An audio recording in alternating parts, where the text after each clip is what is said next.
Hello, it's Mr. Tillman again. Just wanted to clarify a couple different things.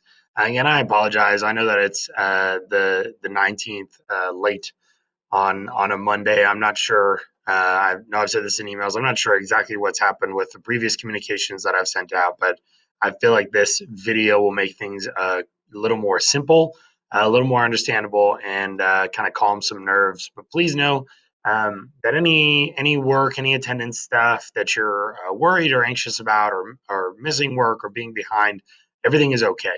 I'm not gonna penalize students this week, especially today and tomorrow, as we get comfortable, especially those students who I did not get a chance to see face to face today in our class. It was awesome having people physically here again. I really enjoyed that. And I know your students also enjoyed, those who did get to join in class today enjoyed that time.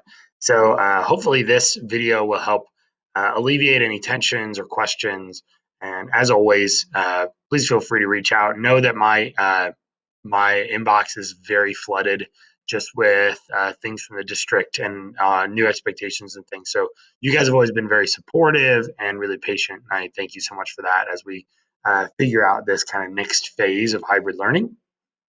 Here is our new classroom, uh, our new Google Classroom, excuse me.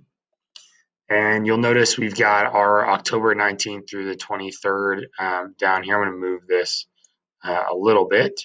Um, but we have our this week, and this is our remote day schedule. So you'll see remote day one, remote day two. I'll also post anything for when we are physically here. If there's something in Google Classroom I want them to work on, then we'll do that. Today, this week, or today and tomorrow, depending on if you are a remote student or an in-person student. So today, this would be for our remote people, is a daily quick write, and then a reading of this story, Monkey's Paw, and doing a summary of that. The quick write journal is right here underneath the quick write journal, and there is a Zoom link still available, and I'll talk about why that is still available, even though there aren't any required Zooms at this time that I'll be having you do. But I want to hit up this a weekly overview, which I have already opened. So this will look very similar to how we've done it in the past. Same Zoom link, same code, same meeting ID, everything. The schedule has changed. And this is because the only real scheduled times are going to be the days where we're in person. But there are additional office hours for students who want to check in and say hi, for students that are working on remote learning and are like, I don't know what to do, or this part of it is confusing, or can I just get some clarification? I wanted to have daily opportunities for them to join the Zoom, to get any questions answered they might have outside of comments in Google Classroom, which may or may not be missed. Our classroom code, if your student has still not joined the Google Classroom, we are not using the same Google Classrooms as last quarter. There's a brand new one, so they need to go ahead and join that. Links and invites have already been sent out. So if they go to their Gmail, they should be able to just click that way. If for some reason that did not get to them, that is another way they can do it, by entering that classroom code. Our remote day ones, as I already showed you, we've got, so this would be for today, remote day ones, Monday and Tuesday. If you were not here in person, this is what you would do. There's quick write journal, journal entry.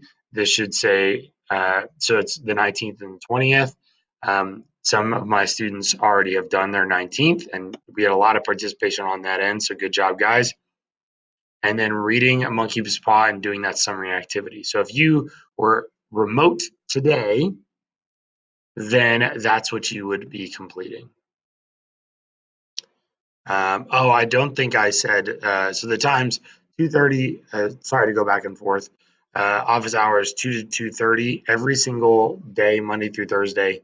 I'll be available 2 to 2:30. On Fridays, there will not be any in-person classes, and there will be assignments that I'll hopefully give instruction about before going into Friday. But 8:15 to 10 a.m. is a long time for them to be able to come in and get their questions answered if they have any.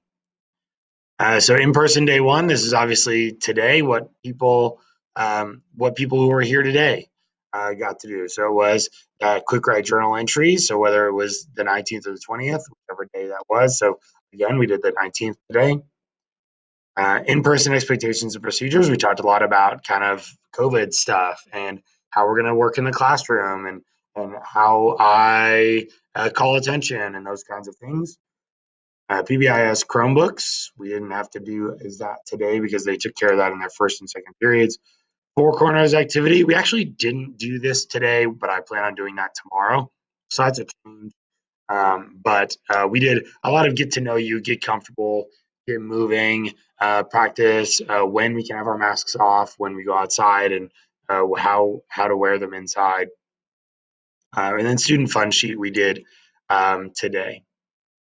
So the next set of days, so Wednesday and Thursday, if you're remote on Wednesday or Thursday, this is what you're going to do. You're going to do another quick write entry, and then we're going to do a characterization chart for the monkey's paw. So if you're remote on Wednesday or remote on Thursday, that's what your student's going to do.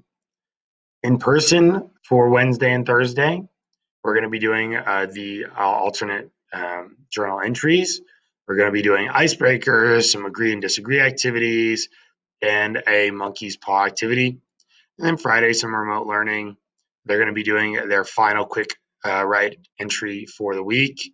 We're going to rewrite the ending of a monkey's paw, see some different perspectives there on how we feel, how students feel it should have ended. And then ultimately, again, we've got those office hours. So if people have questions or just feel like joining in case they have a question, they can do that. But any of the office hours are not required. They are optional for students that need that time. So again, I apologize for any confusion, but I thank you guys again so much for your patience and how you're advocating for your kids is fantastic. The number one, I've said this before, and I'll say it again. The number one indicator of student success is parent involvement. So thank you so much for caring about your kids. Thank you so much for advocating for them. And I want to be a resource. So anything that I can do to help, please feel free to reach out, either by phone at extension 6490 or by email. I hope you're having a great day. I look forward to meeting the rest of the students tomorrow and enjoy your evening.